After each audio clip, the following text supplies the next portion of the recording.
Hi everybody. I found out that they're having all kind of trouble with the R Commander plugins. So what we're going to do is do our stuff from the R command line, but I'm going to give you the code so you can follow right along. So this is the paper that I have, and I'll attach this to the video. And what we'll do is go through the stories, then I'll go through the code interactively so you can see it, and the code is attached as well. So we have the diameter of a metal shaft using a disk drive unit. It's normally distributed with a mean of 0.2508 and a standard deviation of 0.0005 inches. The specifications on the shaft have been established at 0.2500 plus or minus 0.0015. What fractions of the shafts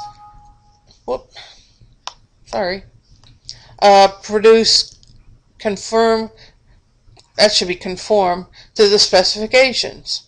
So what you have to do first of all is set up the interval with the shafts. So let's go into R, and we're going to have 0.2500 minus 0.0015, and that gives me 2485. And then I'll add, and that's going to give me 2515. So what I'm going to do is get probability, and the R has a lot of different distributions as we've seen, and what we're going to do is put in something called p-norm, if I can get it, p-norm, and we're going to put in 0.2515, and our mean is given as 0.2508. It's in the story, and standard deviation of 0.0005. And that'll give us the probability of 0.9192. Alright, then the second one, the lower end of the interval, you're going to have p-norm. Here you're going to have 0.2485. Goodness me. 85. Mean is equal to 0.2508. And standard deviation is 0.0005. So that's essentially 0. So our probability is going to be 0.9192. Okay? So that's our answer to the first part. Now the second part, let's switch back over to our story. We have, we're going to switch the mean to 2500. It's no longer 2508, it's 2500. So what is that going to do to our specifications? So we're going to have, we're still going to leave the standard deviation alone, and we're going to have p-norm for probability of normal, 0.2515. Now the mean is going to change to 0.2500. You still have the standard deviation of 0.0005, and that's going to give me 0.9987. Alright, similarly, I'm going to have the 2485,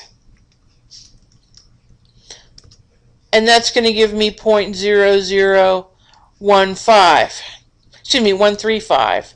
So I'm going to have 0.9987 minus 0.0013. Sorry, I keep lying to you. And that gives me 0.9974, which is as it should be. Okay? So that's the first part. Now let's look at the second part. Oh, I lied. I still have one more. Sorry. So keep the mean at 2500, 0.2500. What proportion of the shafts have a mean greater than 2502? All right, so greater than for us means that it's going to go to the right, and we're going to have p norm of 0.2502, still have the mean of 0.2500, still have the same standard deviation, but now we're going to have lower tail equals false. We want the upper tail because it's greater than.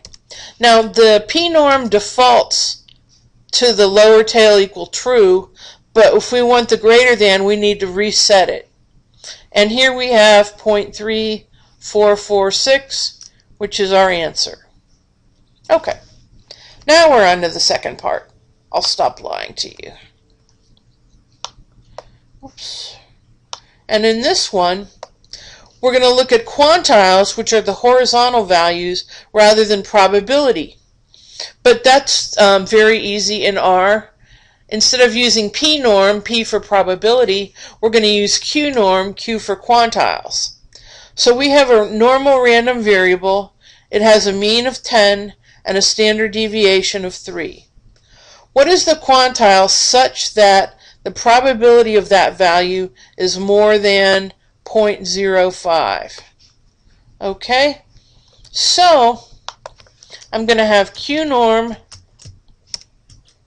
and 0.05, mean of 10, standard deviation of 3, and lower dot tail equals false. Alright, because this is more than, and that's going to give me 14.9345. Okay, cool.